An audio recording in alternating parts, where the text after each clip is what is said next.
Hello everybody, this is the Mothmaker, and I am here with the North American birds iceberg. Before we jump in, I have something to ask of you. Please subscribe. I'm begging. I'm begging on my knees. Please, please, please. But yeah, with that out of the way, let's go ahead and get in and let's tackle the first bird, aka the house sparrow. Starting off the iceberg, we have one of the most common birds in North America, which is the house sparrow. It actually is not native to North America, though. It is an invasive species, starting off in Eurasia, Africa, and mostly the Old World. Um, there are over 25 species of them, but they live mostly near human habitation, which makes sense. You know, the word house, roadhouse. Uh, and they travel in flocks of up to 40. Speaking of house birds, next on the list is the house finch. It is mostly identifiable by its reddish plumage on its head, and it can be seen mostly in suburban neighborhoods, house, uh, and it is actually native to North America, unlike the house sparrow. The next bird on the iceberg, yes, I'm calling that now, and if you make fun of it, just die. Just die already. Die. But back on business. The cardinal is a songbird that lives mainly in the eastern USA. Notable, the males have a bright red plumage which really sticks out in the natural environment. The males will often chirp to assert their area, and they actually feed their females beak to beak. Another fun fact about them is that actually they were a common house pet until the US banned their sale in 1929.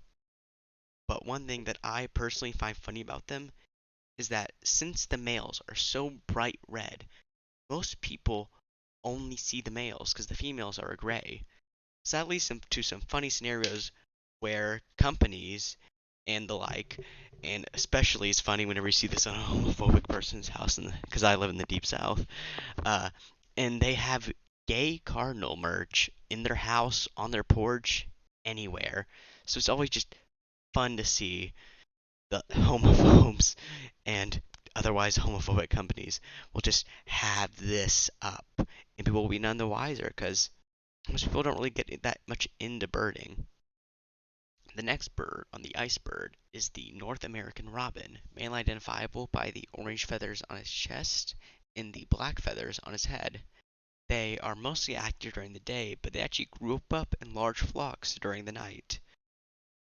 Not too much is to be said about them, but their main predator is the common house cat.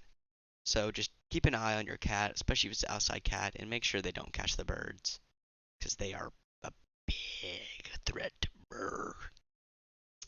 Now, leading on to the next bird, and the ice bird, is the blue jay. It is a part of the Corvidae family, and it mainly exists in the eastern part of the United States.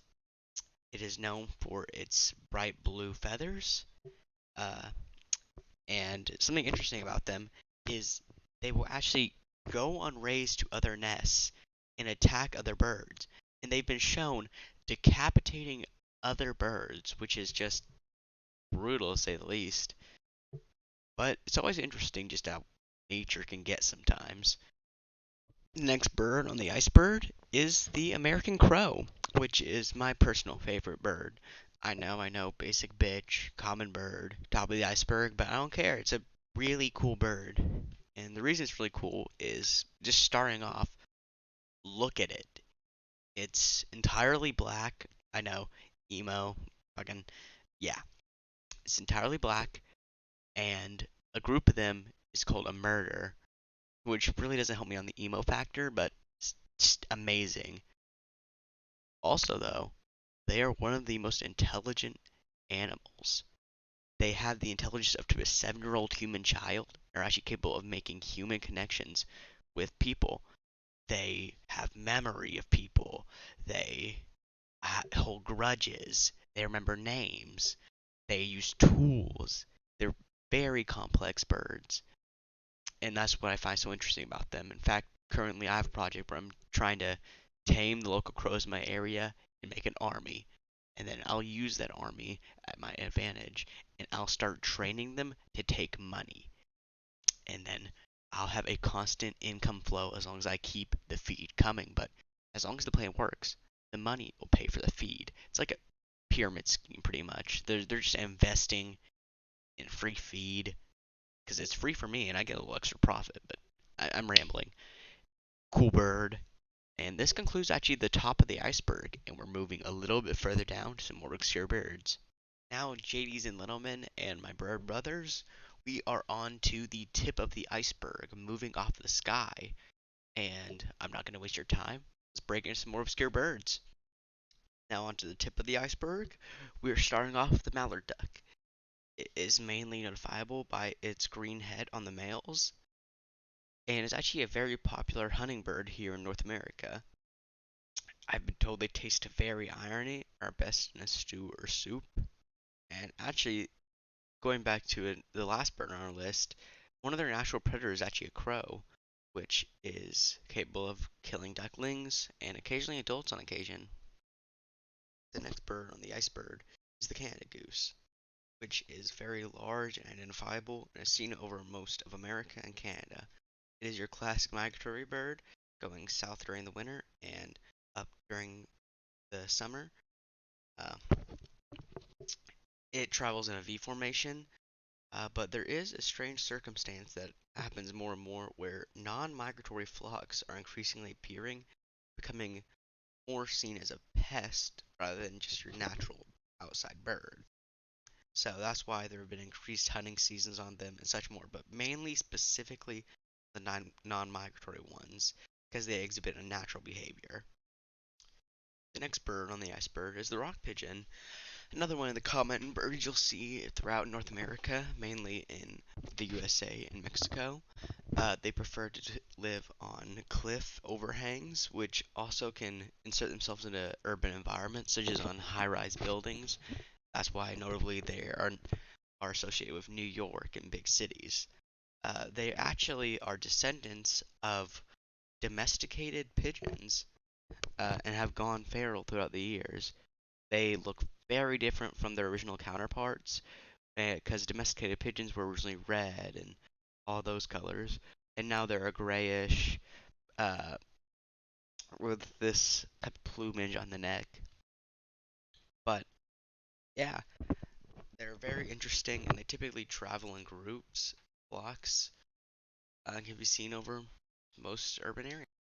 The next bird on the iceberg is gulls, which actually aren't one specific bird and more of a grouping that most people lump together, but they just go all in one pretty much.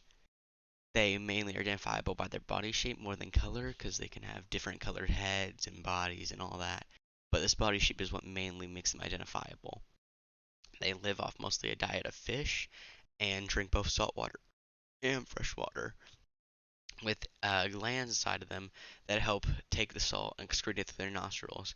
But they have had to change their diet slightly over the years because of overfishing by human populations and changing of their habitats.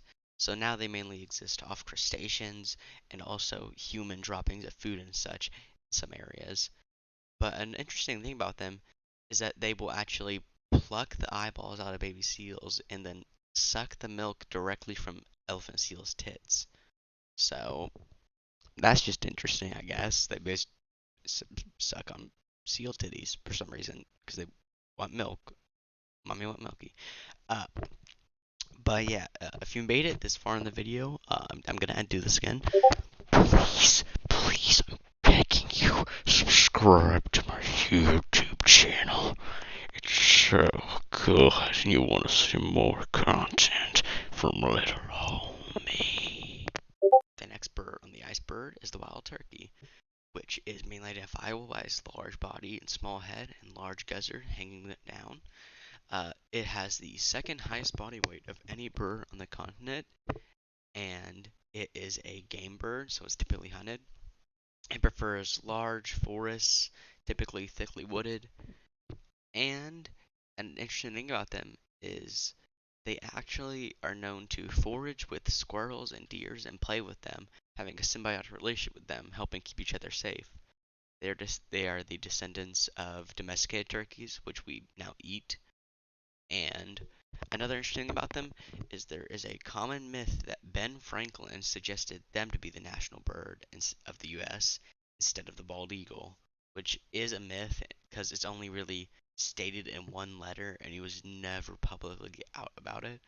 But it's an interesting thing to imagine this as the shining symbol of American freedom rather than a bald eagle.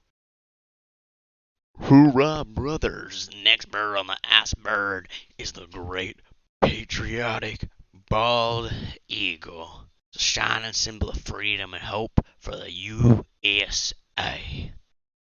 Uh, they're not actually bald. Uh, it derives from the word white-headed, which of course, as you can see, they are. They mainly exist in old-growth forests where food is abundant, and they were endangered for a time, but the U.S. put hunting restrictions on them, which made them go up to threatened eventually, and then eventually off the list altogether, meaning that they are no longer really that much of a problem. But still not allowed to hunt them because they're still the shining beacon of hope for this God-given country. Hoorah, brother! The next bird on the iceberg is the Cooper's hawk, mainly identifiable by its brown and white plumage on its chest as one of the larger birds of prey within North America. Uh, and not too much is to be said about them. They're your typical bird of prey. They hunt smaller birds and this and that. But I do have my own personal interesting story involving them. One time outside of my home, I saw about three or four of them all fighting each other in the sky. And this was when I just got home from birdwatching expedition out in the woods. So it was quite cool to see them all going to town, just fighting and fighting. It was just really cool to see nature at work. The next bird on the iceberg, finishing off this tier, is vultures, which are not specifically one bird or a grouping, but they all follow pretty much the same basic rules. They all have heads that pretty much look like this. They have the large wings and feathers covering their body, and they're opportunistic feeders, they're scavengers, and they'll typically find what coyotes have done, wolves, and go down in the corpse and just start going to town. Not too much to be said about them, but we are moving on to the next tier of the iceberg when we're getting in the water. We're moving deeper on the iceberg, and so we're moving on to some more interesting birds. So, I'm not going to waste our time. Let's dig in. Starting off this layer of the iceberg, we have brown-headed cowbirds and also cowbirds in general. They got their name because they mainly hang around livestock animals, eating the insects that hang around them. But what's gotten them this place on this iceberg is due to them practicing brood parasitism. If you don't know, is where they will leave their eggs in another bird's nest, possibly kill another bird egg on, during the whole ordeal, and then force whatever bird's nest it is to take care of their child. I personally really hate these birds, and I know, oh, it's nature, it's all nature. I hate them. I hate them, and I hope they all die. But let's move on. The next bird on the iceberg is icterids, which also land their spot here due to brood parasitism. I hate them too.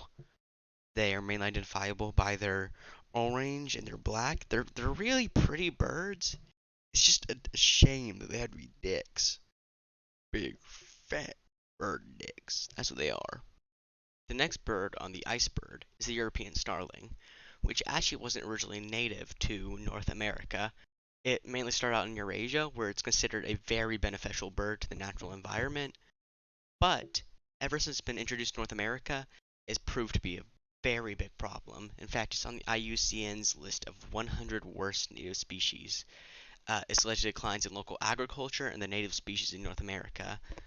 Overall, they are not the best for North America. I will admit they are pretty birds, but there has been mass culling efforts, which is completely rational considering how invasive they are to North America. So yeah, that's the European starling. Now, onto the next layer of the iceberg, in which we're reaching deeper waters, which will lead to some more interesting birds. And again, not going to waste your time. let's break in. Starting off in deeper waters, we are starting off with a real big change in the iceberg with the Lone Pine Mountain Devil. And I'm sure if you're watching this, especially up to this point, you're thinking, what the hell is that? Well, this is what some would call a cryptid. And a cryptid is a creature that exists neither in science being proven and exists outside of science. So it cannot be proven that it exists, nor can it be disproven. So we're going to be seeing a lot more of those. But this is the Lone Pine Mountain Devil. It's believed to live along the rocky coast of California down to Mexico. It is described as a large bird-like creature. One priest described it as a demon sent from hell. Now, it's also been described as a dinosaur almost with feathers and four wings. It is believed to slaughter its prey by attacking the torso and head of the victim. But there haven't been many accounts since 1928, so it's entirely possible this doesn't exist, or there's always a chance it does. But just get used to some things maybe not existing now that we're getting real deep in. The next bird on the iceberg is dinosaurs, which, if you didn't know, yes, a lot of dinosaurs were birds, and a lot of their closest relatives are on this list. Or, for one example, the T Rex's latest relative is chickens. So, yeah, just a lot of dinosaurs were avian. So, keep that in mind whenever you're bird watching or you see a bird outside and about. They weren't always so small. Not always. The next bird on the iceberg is the ivory-billed woodpecker, which was or is native to the southern part of the United States, and it would have lived in dead trees. Now, you may be thinking, is and was? Yes. This bird is believed to be extinct, but keyword believed. The last sighting in the United States was in 1944, and the last sighting in Cuba was in 1987. And they're believed to have gone extinct due to overhunting and just destruction of habitat. But a debate on their existence still continues because sightings still come up to this day, which I think may be because of other woodpeckers that look extremely similar to it. But there is always a chance that it could still be out there. Like there's a debate over the thylacine, which is a tiger that lived in Australia. There's a debate on whether that still exists. And we have found evidence of extinct species being rediscovered. So perhaps someday the ivory-billed woodpecker will be seen again, and you never know. The next bird on the iceberg is the akikiki, which, don't believe me if I mispronounce that wrong, I am the whitest man to ever exist. And if you clicked on this, you're probably also the whitest person to ever exist. You clicked on a video about a bird iceberg. Just look at yourself and think about your life choices up to this point. But back to business. The akikiki was a honeybird which lived in Hawaii, but over time they have slowly died out in the wild and now only exist in captivity. In 2018, there was 400 of them, but in 2024, it's announced that they're completely extinct in the wild. But there's always a chance that they can come back. Conservation efforts have worked in the past. Uh, so yeah, I'm hoping this little bird can just get back up and go where it was. Now we're reaching the bottom of the bird iceberg, and we are getting into the deeper waters, which will have some very interesting birds, and some are up to discussion if they're even real. So I'm not going to waste your time. Let's break into that. The next bird on the iceberg is the thunderbird, which we are diving back into cryptozoology area, which, if you don't remember, it is a creature that can either be disproven or proven by science. And the thunderbird is a common feature within Native American folklore in which the bird would be large and imposing in the sky, and they would use it to rationalize why thunder would happen. So I just find it really interesting, and there have been many sightings throughout the years and supposed captured thunderbirds, which that's your own discretion if you believe that. I'm not sure I completely do, but it's just very interesting because it's a part of Native American folklore, and it might exist. That up to your interpretation again. But yeah, really awesome bird. And now Let's get deep. The next bird on the iceberg is the snallygaster, which was a cryptid that German immigrants moving over to the US actually created or maybe even saw. It is a bird-like creature with large tendrils sticking out of its mouth, and it would swoop up its prey. In early iterations, it was said it would suck blood from them. It has a very large history, such as this is very unfavorable.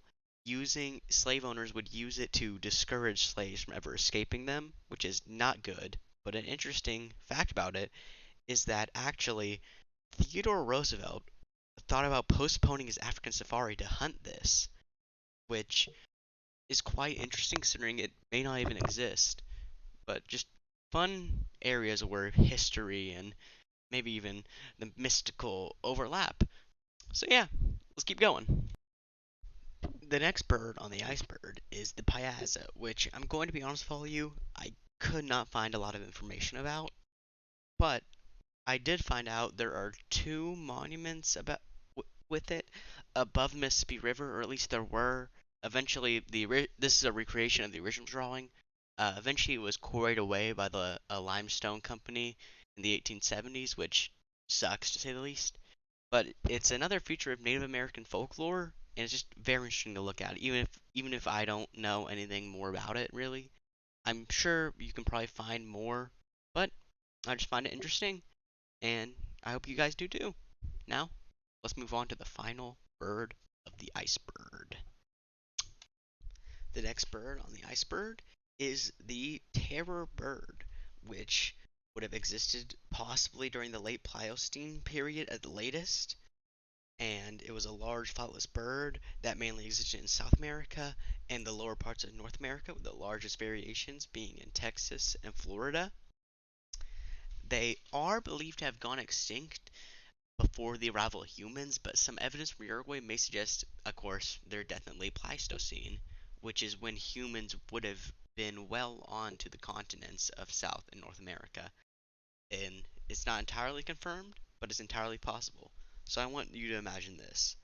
You are an early human, and you've walked over the ice or land bridge to South America, North America, and now you're on the continent.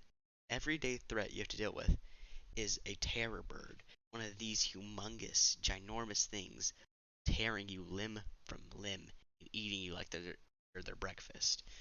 Just some food for thought that I think you guys will find interesting. Uh, Thank you for watching the video. If you made it to the end, I can tell you truly enjoy birds, and I hope that you will subscribe. And let's move to my outro or something. Yeah! Hey everybody, this is my outro song. I hope that you do sing along. I'm the Moth Maker, and I make content. Please give me money. I need money. Please subscribe. I don't have a dime. I have really, really bad rhymes. Please subscribe. This is the outro song. The outro song. The outro song. This is the Moth Maker outro song. Please subscribe. I don't have a dime. If you give me a little bit of your time, maybe subscribe and give me a dime. A dime, a dime, a dime, a rhyme. I got bars from Mars. Girls go to Jupiter to get more stupider. Boys go to Mars to get more bars. That's what I'm saying. My name's not Lars. My name is Mothmaker, and I take time to make these videos, and I spit bars, rhymes, and hymes, and lots of things. So please subscribe and have a good time. Bye.